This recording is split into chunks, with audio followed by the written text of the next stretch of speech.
శ్రీ గురుభ్యో నమ. శ్రీ మహాగణాధిపతయే నమ. ఇక 12 రాశులలో చివరి రాశి మీనరాశి. ఈ రాశి వారికి ఈ నెలలో భూయోగము, గృహయోగము, ధనలాభము అన్నీ కలగడానికి ఆస్కారం ఉంది. చురుకుదనం బాగా ఉంటుంది. పని చేయడంలో మంచి ఆదాయం కూడా కనబడుతుంది. ఆదాయం వస్తుంటే చురుకుదనం ఎందుకు ఉండదు? ఆదాయం వస్తుంది కాబట్టి చురుకుదనం ఉంటుంది. దాంతో పని చేయడం అనేటువంటిది జరుగుతూ ఉంటుంది మీనరాశి వారికి. మిత్రుల సహకారంతో పనులన్నీ పూర్తి చేయడం జరుగుతుంది. కొన్ని పనులకు ఆటంకాలు ఏర్పడడం ఉంటుంది. కానీ మిత్రుల యొక్క సహాయ సహకారాల వల్ల పనులు పూర్తి చేయడం అనేటువంటిది జరుగుతుంది. కానీ మధ్యవర్తిత్వం మాత్రం ఎక్కడ కూడా పనికిరాదు. అంటే మీడియేటర్గా మీరు ఎక్కడ ఏమీ చెయ్యకండి. దానివల్ల చాలా ఇబ్బందులకు లోను కావాల్సి వస్తుంది మీనరాశి వారు. లావాదేవీల విషయంలో కూడా చాలా జాగ్రత్తగా ఉండండి. చిన్న చిన్న ఆటంకాలు కలుగుతాయి. కానీ పెద్దల యొక్క సలహాల వల్ల, సహాయ సహకారాల వల్ల, మిత్రుల వల్ల సహాయ సహకారాల వల్ల ఆ ఇబ్బందులు వచ్చినప్పటికీ వాటిని తట్టుకొని అడుగు ముందుకేయడం అనేటువంటిది జరుగుతూ ఉంది. కొన్ని పనులు చాలా ఆలస్యంగా నిదానంగా జరగడానికి ఆస్కారం ఉంది. అయినా మీరు బాధపడకండి, పట్టుదల వదలకండి. పని ఆలస్యంగా అవుతుంది, నేను చేయలేనేమో అనేటువంటి ఒక నీరసత్వాన్ని తెచ్చుకోకండి. పట్టుదల వదలకుండా ఆ పనిని చేస్తూ ఓపికతో చేస్తూ ఉండండి. అది నెరవేరి మీకు మంచి ఫలితాన్ని ఇవ్వడానికి ఆస్కారం ఉంది. ఉద్రేకానికి పోవద్దు. ఎప్పుడైతే మీరు ఉద్రేకానికి పోతారో చేసే ప్రతి పనిలో కూడా ఇబ్బందులు ఏర్పడతాయి. మనశ్శాంతి లేకుండా పోతుంది. మాట్లాడేటప్పుడు తగిన జాగ్రత్త అవసరం. మీరు ఏ మాట మాట్లాడినా, ఎవరితో మాట్లాడినా ఆచి తూచి మాట్లాడండి. కానీ అనవసరంగా ప్రగల్భాలు పలికి గొప్పలు చెప్పుకొని మీ జీవితానికి కష్టాలు తెచ్చుకోకండి. ఇక మొదటి వారం కనుక చూసుకున్నట్టయితే ఆరోగ్యం బాగానే ఉంటుంది. కానీ స్థానచలనం జరగడానికి ఆస్కారం ఉంది. అది ఎక్కడికి వెళ్తారో తెలియదు. మీరు అనుకున్న చోటికే రావచ్చు, వేరే చోటికే రావచ్చు. స్థానచలనం అనేటువంటి జరగడానికి ఆస్కారం ఉంది.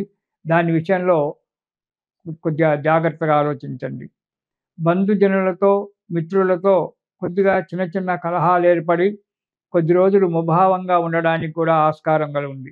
కానీ ఆర్థిక పరిస్థితి మంచిగా ఉన్నప్పటికీ, సంతృప్తికరంగా ఉన్నప్పటికీ మనస్సులో ఎక్కడో ఒక చోట చిన్న బాధ ఏర్పడుతుంటుంది. అది ఏమిటో చెప్పలేము. అది మీరు తెలుసుకోలేరు, వేరే వానికి చెప్పలేరు. కానీ మనసులో ఎక్కడో చిన్న ముళ్ళు గుచ్చుకున్నట్టుగా కానీ మీకు బాధ ఏర్పడుతూ ఉంటుంది మొదటి వారం. ఇక రెండో వారం కనుక చూసుకున్నట్టయితే ఆర్థిక పరిస్థితి మంచిగా ఉంటుంది. వృత్తిలో, వ్యాపారంలో మంచి అభివృద్ధి సాధిస్తారు. కుటుంబంలో సుఖము, సంతోషంతో ఆనందంగా కాలం గడుపుతారు. కొత్త బంధువులు పరిచయం కావడానికి ఆస్కారం ఉంది. శుభకార్యాలకు వెళ్ళడము, విందులు వినోదాలలో పాల్గొనడము ఇవన్నీ కూడా జరగడానికి ఆస్కారం ఉంది. ఇక మూడవ వారం కనుక చూసుకున్నట్టయితే కొన్ని చిక్కులు రావచ్చు. వాటి గురించి బాధపడాల్సినందుకు అవసరం లేదు. ఆ చిక్కులు వస్తాయి. కొందరి యొక్క సహాయ సహకారాల వల్ల ఆ చిక్కులు విడిపోతాయి. కానీ మీకు కోపం పెరిగిపోతుంది. ఆ చిక్కులు రావడం వల్ల కోపం పెరుగుతుంది. ఆ కోపం పెరగడం వల్ల కోతిపుండు బ్రహ్మరాక్షసు అన్నప్పుడు చిన్న పుండే అది పెద్దగా కనబడి మీకు మనస్సులో ఇబ్బంది పెరుగుతూ ఉంటుంది. కాబట్టి కోపాన్ని ఉండకండి. వృత్తిలో చిక్కులు వచ్చాయని కోపానికి రాకండి. కోపంతో 10 మందితో మాట్లాడకండి. దానివల్ల చిన్నదానితో పోయేటువంటిది దానికి, గోటితో పోయేదానికి గొడ్డలు అవసరమైనటువంటి అవసరం ఏర్పడుతుంటుంది. నీరసంగా ఉండడం జరుగుతుంటుంది. ప్రతి పనికి నీరసంగా ఉండడం అనేది జరుగుతుంది. ఆ నీరసాన్ని పక్కకు పెట్టండి. కొన్ని ఆటంకాలు కూడా రావచ్చు. తగు జాగ్రత్తగా ఆలోచించి ముందుకు అడుగేయండి. 10 మందితో కలిసి మెలిసి తిరిగి వారి యొక్క సహాయ సహకారాలు పొందడానికి ప్రయత్నం చేయండి. ఉంటుంది.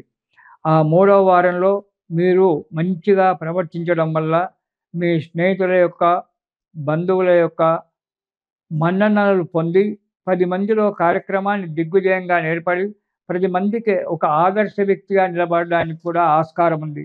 కాబట్టి ప్రతి పని జాగ్రత్తగా ఆలోచించి చేయండి.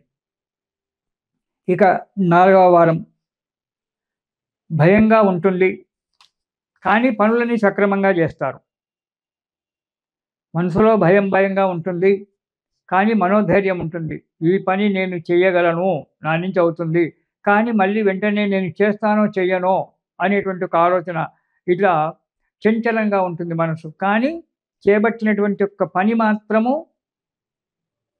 సక్రమంగా నెరవేరుస్తారు.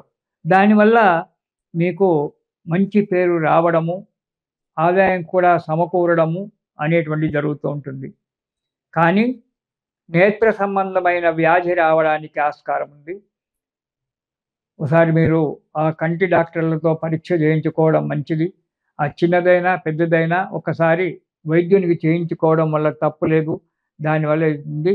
నేత్ర సంబంధమైన వ్యాధి రావడానికి ఆస్కారం ఉంది కాబట్టి అది డాక్టర్ సలహా మేరకు మందులు వాడడము. ఇదైతే అందరికీ వస్తుందని కాదు. మీనరాశి వారికి అందరికీ నేత్ర వ్యాధి వస్తుందని కాదు. కొందరికి రాకపోవచ్చు, కొందరికి రావచ్చు. వారి యొక్క జన్మరీత్యా జాతకాల వల్ల అది ఏర్పడి ఉంటుంది. ఇవి మాస ఫలితాలు మాత్రమే. కాబట్టి ఒకవేళ వచ్చినట్టయితే ఆ కంటి డాక్టర్ యొక్క సలహా తీసుకొని అడుగు ముందుకెయ్యండి. మీకు అన్ని విధాలు జరుగుతుంది.